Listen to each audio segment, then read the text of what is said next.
welcome to another amazing episode of Say It Online, where we help digital agency owners stop just randomly shouting into the void and start communicating meaningfully and effectively in this digital age.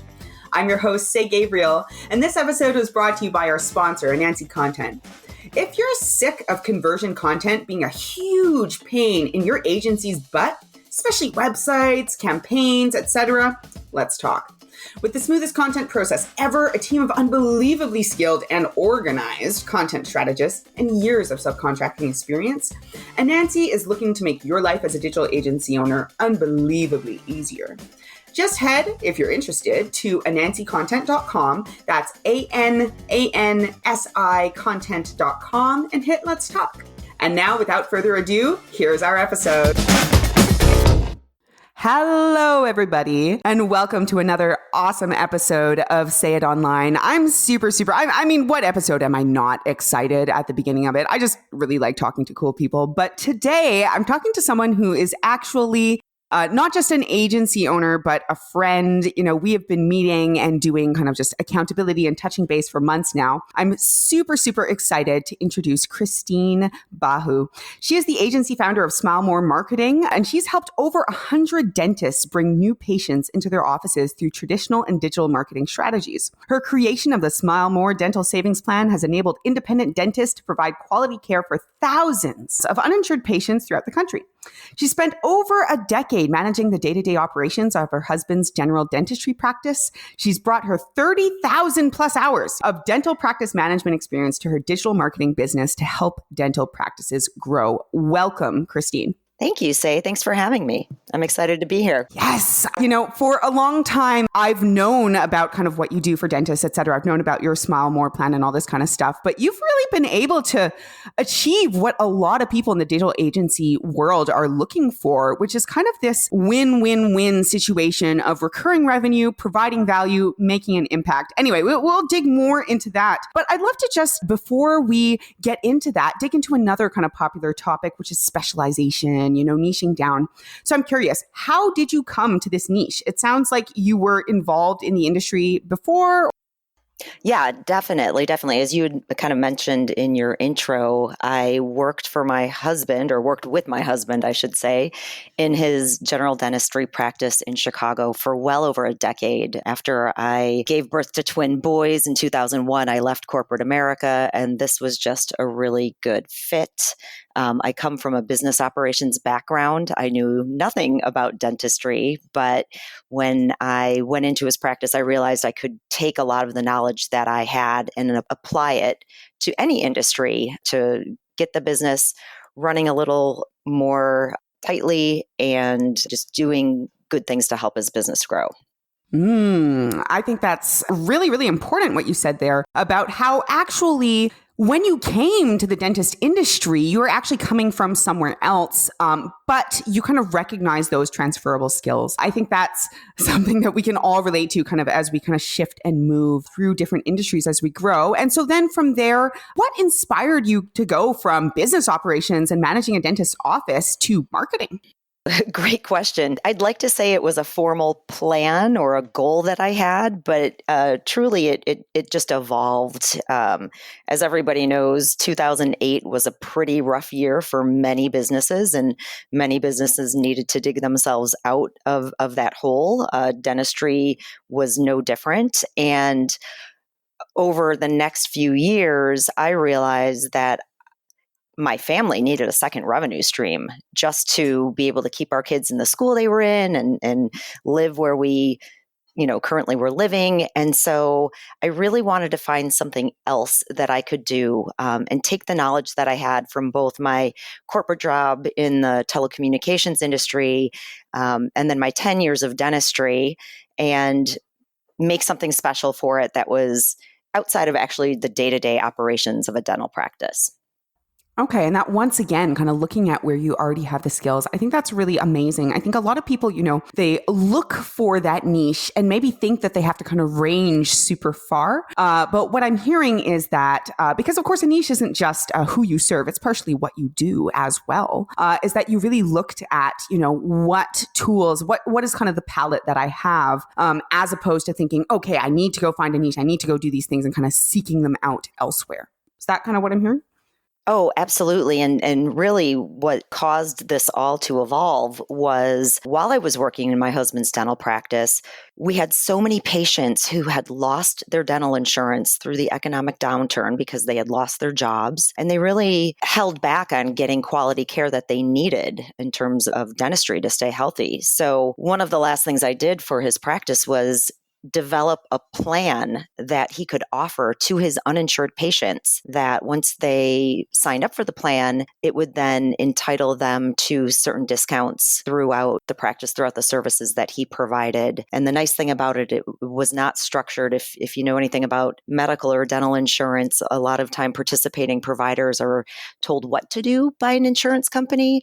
And by creating a plan that my husband could really make all the decisions on, was great. It gave him a lot of freedom, and it allowed his patient and him to make healthcare decisions together without a third party insurance company stepping in and saying, no, we're not going to provide coverage for that for X, Y, and Z. So it really did become a win-win for my husband's practice, as well as the patients who needed to still afford quality care and get it, instead of going to a lower end dental clinic just because it was cheap. So it worked out really well.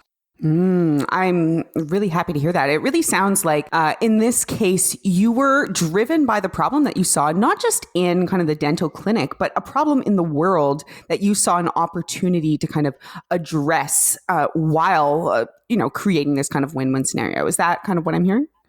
Oh, and yeah, absolutely. Awesome. And so was it kind of an immediate success? Were there some kind of initial challenges rolling it out? How did you kind of get the word out about this and differentiate yourself from those kind of problematic existing government systems? Or maybe problematic is the wrong term. Maybe limiting is the term. Well, the getting out from under the insurance wasn't as difficult as actually implementing this plan for the first time in his office. It took me about 6 months. I really did not know where to begin. And when you're working in a dental office, you're caring for the patients, you're filing their insurance, you're helping them understand the treatment they need. Setting up a plan like this was kind of that thing that went on the back burner for a very long time. And so that's one of the value adds I actually offer my clients who are in the dental industry, because I take that burden off of them and can, with my expertise, put it together. But back when I was first doing this, I knew that it was really important to create a plan that made sense for patients and the dental practice, so they both felt like they were getting value from it. And that included putting a website together that explained the plan for the patients. It included some back-end integration with merchant processing and a payment gateway to ensure that for the dental practice, the annual enrollment would be automatic. So just like people don't let their medical insurance expire, this was a way that the renewal would happen automatically, so there would be no lapse in coverage for the patient. And then we needed to put marketing materials together. And so we created brochures and other materials that really added legitimacy to what we were doing, because when a patient can hold something in their hand, it's tangible, and they can see the details of the plan, what was being offered by the enrollment fee, and what other discounts and services were provided. So in order to do all of that, I didn't know where to start. I was lucky enough to find a graphic designer overseas who was also a web developer. And in his free time, he basically helped with the web page. I had to learn hosting. I had to learn how to do PCI compliance for e-commerce. So there was just an enormous mountain to climb initially, just to learn how to do it the right way and to be in compliance with other state laws, et cetera. I didn't want anyone to be making a mistake that they didn't realize they were making. So I hired attorneys to go through, explain to them how the plan was going to work. And they went through to make sure everything was in order and that we weren't in violation of any regulation I wasn't aware of. And by doing that the one time, I've been able to scale with other dental offices because they don't have to go back and do all that work that I initially did to roll this out the first time. So I'm curious, Christine, that sounds like a heck of a lot of work. What kept you going? Was it that you were able to see that this was something that could scale? Was it really, that kind of why in terms of knowing that there are these people who weren't being served? Is it because you knew that this could be successful? Like what kept you going through that initial investment, both of time and of money? That's a great question. And I think there's a couple different answers. To your point, yeah, it's great to put something together that benefits people. Like it's so great to do something that is really making an impact to people's health and their financial stability. And then to work with other practices and be able to help them grow their practice. Because I have a love for dentistry after all I've been through. So not many people say that, huh? Shh, don't tell anyone. So, I really kind of understood what was happening. And at the same time, it was a little self-fulfilling because I did want to go out and be on my own and be my own business owner and really create something. That's what I love to do. I love to create businesses and grow them and figure out all the intricacies of what processes should be put in place. So it was kind of a labor of love. And then fortunately, my husband and I we were clients of a financial planning and accounting firm in Plano, Texas, and they only work with dentists. And I showed our financial planner what I had put together for my husband's office, and he absolutely loved it. He too saw it as a really important beginning trend in dentistry. And because he felt so strongly about what we had created, he asked me if I could do it for some of his other clients. So that was really the beginning. Because he was such a champion for me and what I was trying to do, he was really the catalyst that helped introduce me to other practice owners throughout the United States. And with my background, I was able to have good rapport. Dentists trusted me from the beginning, and I really helped guide them to create a unique plan for their office that made sense to their practice. And to do that, I looked at a number of different demographics and different metrics to see what made sense. So for example, I would look at their standard fees to see how high of fees they were charging for their area. I would look at what services they performed when a new patient came in, what services were performed 6 months later at that next follow-up visit. I asked about demographics. What type of community were these patients in and how could we best serve them? So was this particular client in an area where it was a lower income area and we needed to make sure we could create a plan with a low barrier of entry? So that means a lower price for people to start participating. What type of insurance they currently took in their office was always also a really important thing. So if a dentist was in network with a lot of PPOs, that meant he was contracted through insurance companies to reduce his fees and allow the insurance companies to dictate what he would charge for every service. If we worked with a practice like that, their tolerance of giving a little extra savings or discount off their own service that was more palatable for them. And then sometimes I worked with dental practices who are what is called a fee-for-service practice. So they don't contract with any insurance company. So no insurance company is telling them what fees to charge for their services. These practices usually are comfortable charging a higher amount than a PPO would allow you to charge.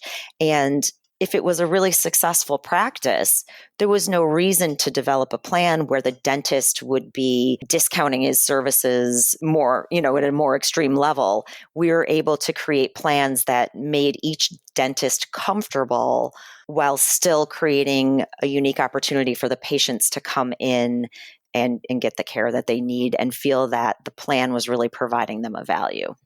Okay. So I'm hearing a few things in here. I'm hearing number one, that when you started to approach this, you started kind of from where the dentists are at, like where your clients are at. What is it that they actually kind of need out of this? And how does that relate to the context that they're in? I think this is really interesting because a lot of the time when we hear about recurring revenue plans, we hear about, maybe you create 3 buckets you can put everyone into, and you kind of create 3 separate offers or 3 separate products for those kind of 3 levels or et cetera.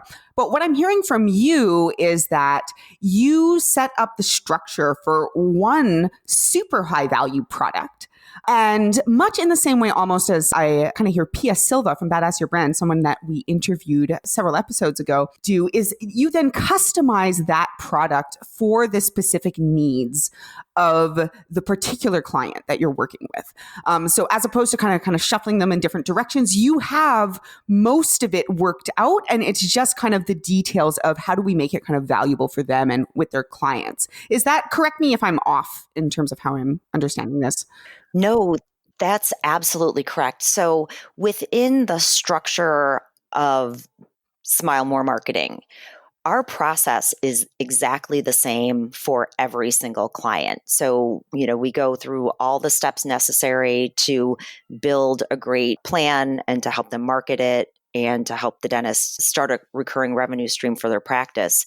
The only thing that varies slightly is really what that plan for the dentist entails. So every single dental practice that works with us goes through our pipeline. It's the exact same steps. So it's easy for our business to manage. And we've been able to automate some things through time and with the help of our development team, which allows the onboarding of clients to run much more smoothly. And yet I'm able to create something unique and of value for each independent dental office so the plan makes sense for them and they're excited to be a part of it and their staff is excited to be a part of it as well. I think that's really, really amazing, and I'm hearing that this is so successful, partially because of your capacity to focus. I know for myself, we are huge proponents of simplifying, just the simplest possible change for the greatest possible result. That being said, we are constantly fighting against our own greater natures to complicate everything. And I think a lot of our partners and our listeners can relate to this in that we kind of have this kind of idea perception that we have to be this like full service agency. We have to do everything. And I think that most of us are kind of aware by now that that's a huge fallacy, because a lot of the time we gain success actually by focusing and then kind of scaling off of that particular focus.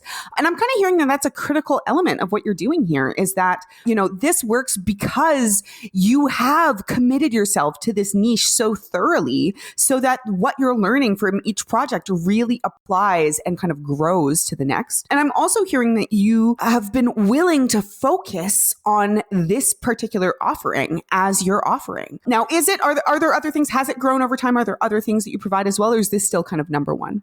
Well, it's kind of come full circle, say, when I learned more about what it took to build a website. We started doing it for the dental savings plans. As I, had relationships growing with these independent dental offices, I had opportunities to do their own websites, just the website for their practice. And then I had a great graphic designer working with me here in the States that was doing the brochures for the dental savings plan. And then people started asking us for graphic design work. And then I started adding on search engine optimization to the websites. And then I started blogging for dentists, kind of ghostwriting for them. I would write a blog just based upon my industry knowledge, and we'd put their name on it, and then we would post it. And authority article. Yeah. So I realized one day as I was working with one of my business coaches that I was in 50 different directions, and it was really overwhelming. And I was kind of told I was doing too much. And so over time, over the last few years, with guidance of a great guy who works with me as my digital marketing director, he said, his name is Greg. He said, Christine, you got to focus on that one thing. Focus on the one thing, and the other business will come your way. So there have been times that I have had meetings with dentists who wanted to learn more about the dental savings plan, how it worked, how it could benefit their practice. And just through conversation, they've mentioned to me they really weren't happy with their website. So not only have we been able to do the dental savings plan, it was kind of that way to step into the door of their practice. Then we've been able to take those other services that we offer and be more than a dental savings plan creator for them and kind of be a one-stop shop for all their digital marketing needs. And as time continues to pass, I am very comfortable with that. So it has allowed me to focus my marketing more narrowly so it can have a bigger impact. And once people start working with us, it's very easy to offer them additional services because they already know what they're getting from us. They see the hard work, they see what we can deliver. And it's just become a really great way to continue to do more than one thing, but to really focus in one place, which allows the rest of it to happen. Okay. So let me see if I gotten this straight. So you started out doing this one thing. Then you just naturally kind of ballooned out here until all of a sudden you're doing all these other things. And the way that you reined that back in, rather than saying, okay, we're not doing any of these other things, is actually that instead of making it kind of like a web or an explosion of different directions where people are coming at you from different directions, you said, okay, we're going to keep the main thing, which is this dental services plan, but we're going to turn it into a customer journey where this is where everyone enters. But the people who successfully go through this process, if they have other needs, now as a later point in the process, we can deliver them these additional things, but only the people who go through the main thing and kind of absorb and apply the main thing. Is that what I'm hearing? Yeah, I would say that's the case about 90 to 95% of the time. We still do occasionally have someone who maybe didn't know about the dental savings plan, but just find us online and see that we are a full service agency and inquire about other services. But as I said, most often it is through an initial conversation with creating a dental savings plan for a dental practice. Awesome. So once again, this is a little bit of an outside the box solution. I think this is really cool. A lot of people, let's say the box is that, you start with offering your single one thing and maybe you expand to these other things until you have only 3 things, whereas you've kind of turned it into a cohesive experience instead. And actually in hearing that, I can relate to it a lot. With Anansi, we kind of went through a similar thing where, as a content agency, people were coming to us for like blog posts and this and that. And we realized that we were going in so many different directions that we needed to kind of rein it back in and just focus on what does that experience look like, which for us is starting with what we've always called the content strategy brief, which is, a foundational reference guide for your messaging, moving from there into some sort of foundational copy. And we too discovered that all this kind of other stuff could happen, but we wanted to make sure that we are keeping the main thing, and that we were offering that as a natural extension, step 4 of this process, where as ongoing content, which same thing is kind of specialized from client to client. So that's really cool. I didn't realize that we had so much overlap there. Yeah. And one other thing to add on that, the way I've been able to do that and the way SmileMore Marketing has been able to maintain all these extra things instead of just the SmileMore Dental Savings Plan is I have found great team members, and almost all of them work contractually for me. So when we have a project, they are, working on that project and being paid for their time and their expertise. But as things ebb and flow and we don't have website bills and we're doing more dental savings plans, SmileMore Marketing is not covering the expense of that, of having an employee on the payroll who doesn't have anything to do. So that's the way we've been able to succeed. And, these individuals who are contractors for me, they do their one thing really well too. So while I'm off focusing on that first one thing of the dental savings plan, if someone wants us to do social media posting for them, I turn to Imelda, who's my team member. She actually used to work in a dental practice too. I've known her for, probably 16 years.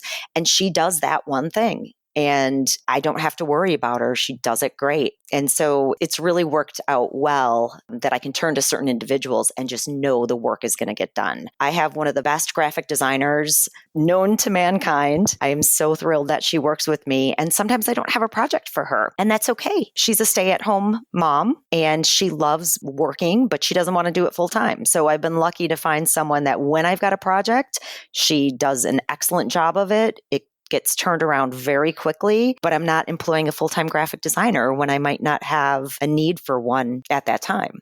I'm really, really glad that you brought this up, Christine. I think this is really, really critical. I think that, I certainly see kind of 2 types of digital agency owner out there. I see the ones who, like me, really want that kind of core in-house team, et cetera. And they really want to kind of build that, tribe or family or support network or whatever terms you like to use. And then I see other entrepreneurs who, prefer to focus primarily on it being them them or them and someone else, or an ultra kind of micro team, and then working with perhaps a satellite of contractors, or kind of keeping what they do highly, highly, highly focused. And I think that the situation you're talking about is actually super, super applicable in both circumstances. I think that a lot of us think that in order to have that expertise, we need to bring on that full-time person. And whether, you're just not ready for that yet, or whether that's not actually what you want your business to look like, I think that contractors serve a really, really important function. I know for us at Anansi, this was also how we were able to kind of scale. For us, it is our core service. So, it's a little bit different, but our strategists are contractors, and they started out working with a lot of other kind of clients and partners and stuff other than us. But as time has gone on, we do want that internal team. So we do have kind of strong goals to make sure that we can fill their plates and stuff, but they're living the lifestyle they want. And most importantly, you can get them to do what they do without needing to necessarily like micromanage every little aspect of it, which is what I'm hearing from you. Yeah, that's exactly it. It's all about finding the right person. And we went through a few different web development companies. We went through a few different SEO companies that white label for us. And I'm really blessed. The development team that I work with now, I've worked with for probably 3 years, and they treat me like I am their only client. Yeah.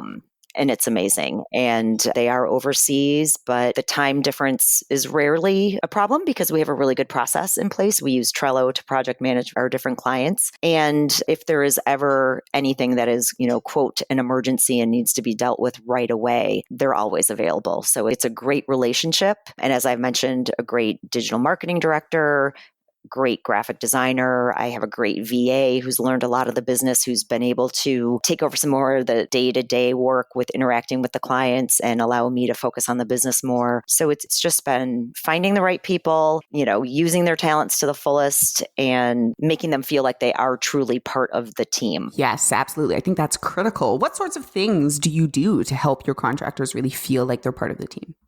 What do I do? Let's see. I always refer when I'm talking about a client and something, let's say SmileMore Marketing is doing for a client, I will always use the word we instead of me or I. So I won't say, I need to make sure that this gets done for Dr. Smith. It'll be more of a, we need to make sure.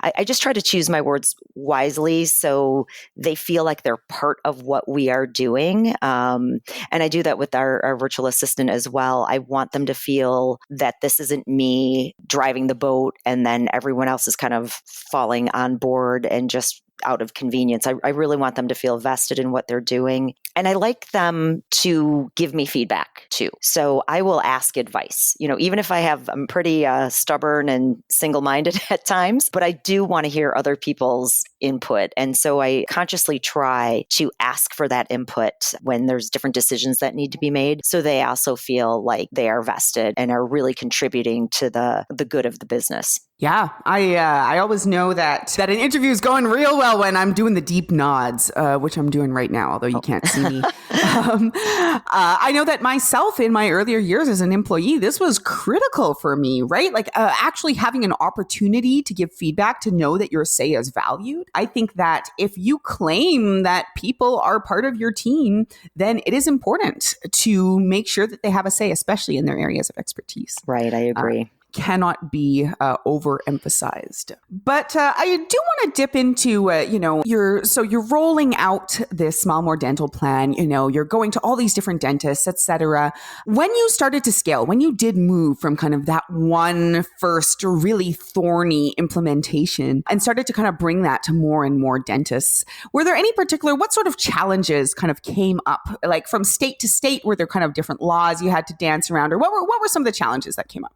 I wouldn't say that there are different laws from state to state that were more of a challenge. I think just in the beginning, I didn't have the product right. And I learned over time there was a better way for me to give my clients what they needed. And let me explain that a little further. So in the beginning, I did this for my husband's practice and probably 6 or 7 other dental offices. I provided each office with their own website. So they were hosting and we were doing the PCI compliance, and we gave them their own payment gateway to process the recurring billings of the enrollments of their patients. And it cost a lot of money on my end to make that happen. And therefore, the cost of my services was significantly higher than what it is today. And then one day I had an epiphany and said, I could bring this to a lot more offices if it wasn't as expensive. And so how could I cut down on my costs? And what I did was, instead of what we do now, instead of giving each dental practice their own website, each dental practice has their own web page on the SmileMoreDSP.com website.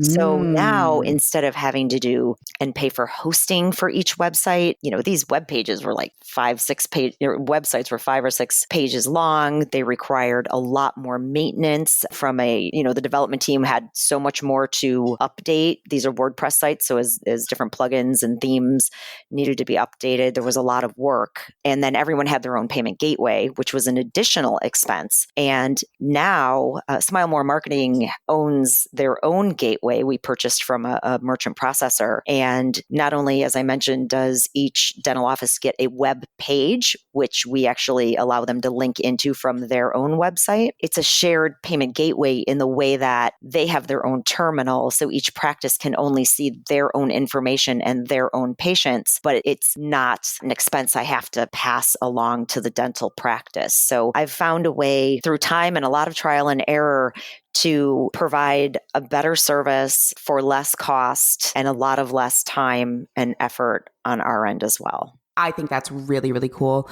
This is actually totally aligned with something I was listening to earlier today from Donald Miller of StoryBrand, someone we're big fans of here at Anansi, where he was talking about providing more value and increasing profitability. One of the easiest ways that you can do that is actually by looking for where you can cut costs. Now, obviously, this means you have to sometimes get creative, as you have here. But, the answer is not always more, is what I'm hearing from this. But I'm quite curious, I'm hearing kind of the solutions you came to, et cetera. What sort of process did you go through to, for example, understand that one page was sufficient instead of 6, or that, that this was like, what sort of process did you go through to kind of come to these solutions? Did you consult with clients? Did you just, take a sabbatical and reflect on it? Like what sorts of things did you do? Wow.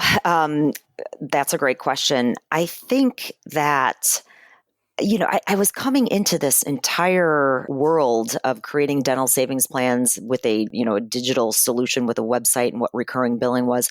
I didn't know anything. And I really had to just keep asking questions. And in the beginning, I knew I had to get a good understanding of almost every aspect of it, because you don't know what you don't know, right? And so as I was seeing I've got to set up all these payment gateways each and every time a new client comes, just through conversations with other people who either worked in merchant processing or were different agency owners who also did recurring billing, I realized that there were better ways to do things. And it's really just having tenacity, really doing everything you can do to understand things you don't understand, so you can start asking the right questions. And as we mentioned earlier, I love to build things. And so I take great joy in kind of doing the investigating and figuring out, well, what is it that would be better for my business and also better for my clients? So we've got that win-win, that I can produce something really excellent and that it's not going to cost as much for either one of us to do so. And it kind of layers back along of finding good people too, because with the development team that I have, they've made some really excellent suggestions on how we could deliver service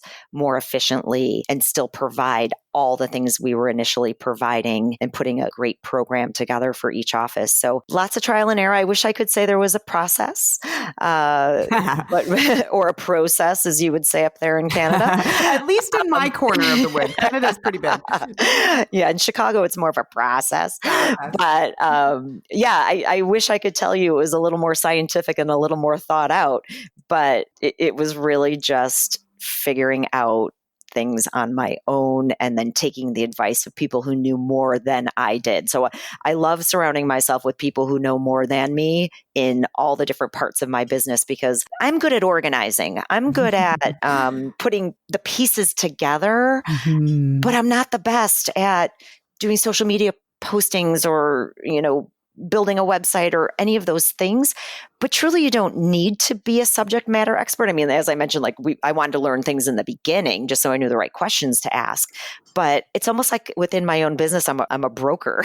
I'm putting things together, and I'm really kind of back to what I love in terms of project management and business operations. And it works really well for me to keep me happy in what I'm doing in the business, and then to know that my clients are in good hands when I turn over a certain part of the project over one of the people that I have entrusted to manage that part of my business. Yeah. And I think that trust that you talk of is key as well, right? Like part of that trust comes from knowing that these people have kind of helped and contributed to your success and that they do know more than you. I can definitely relate to that. I'm definitely a creature of action as well as an organizer, but I do like hearing what other people do, what other people are doing, people who know more than me, people with more experience than me, because I can do one thing really, really well, and that is analyze it, apply it, and take action. I guess that's three things, but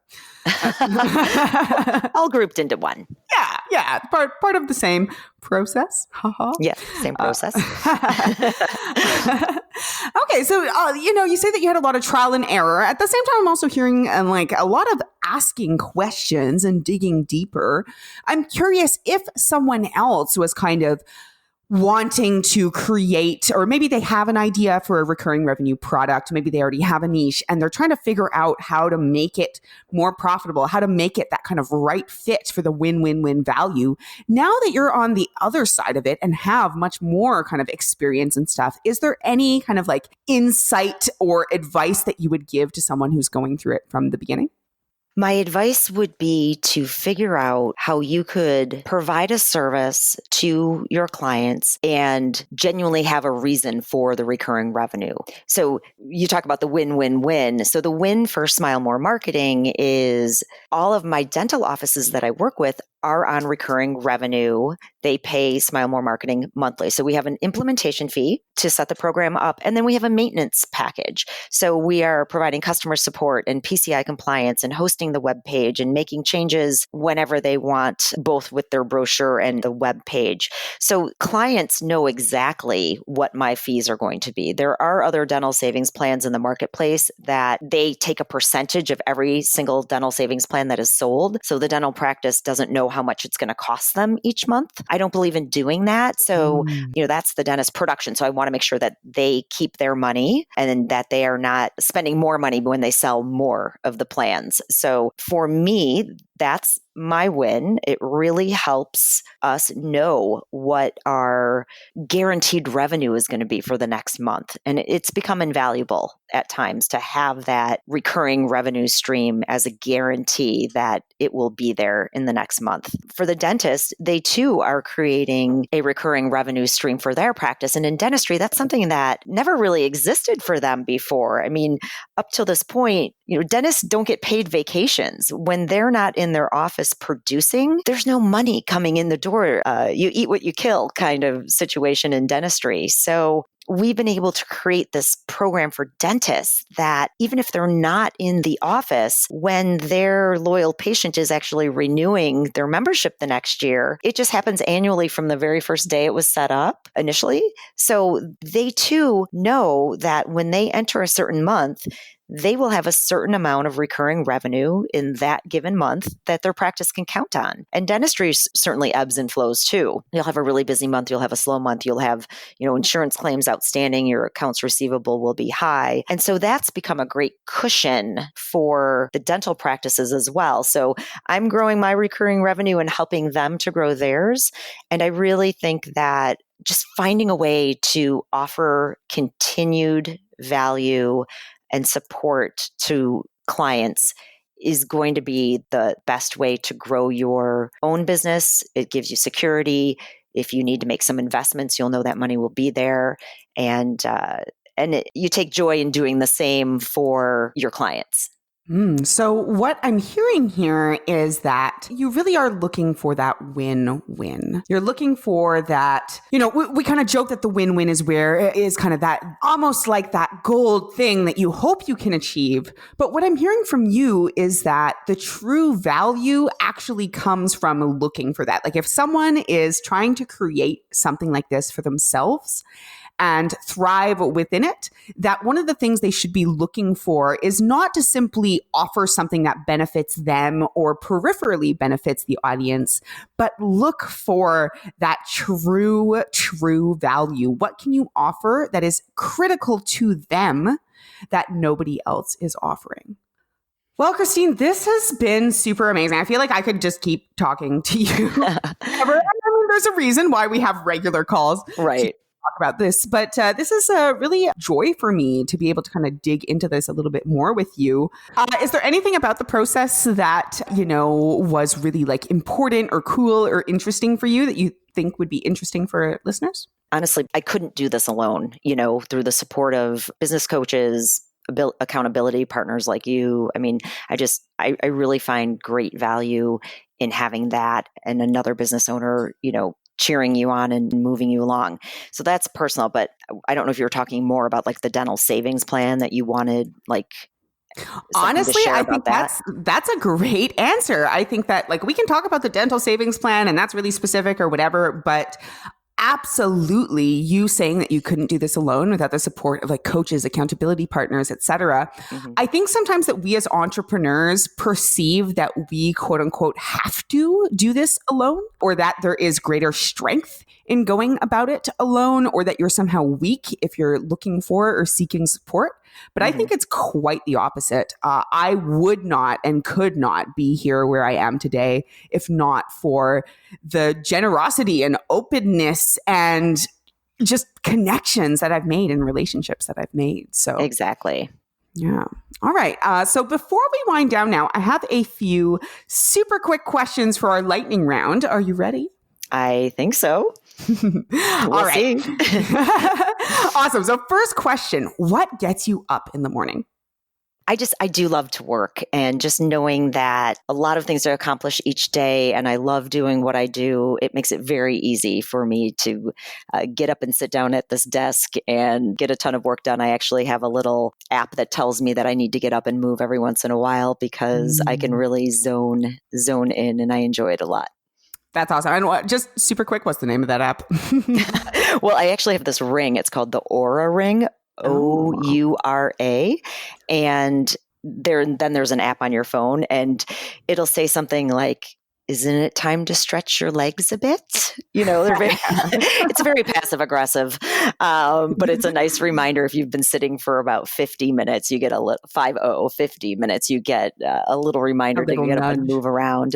And that's great. I mean, I think we've all been there where we've zoned in on something and the time has gone by and you don't even know where it was. So it's very easy to get up and get started. Awesome. Cool. I could definitely use that.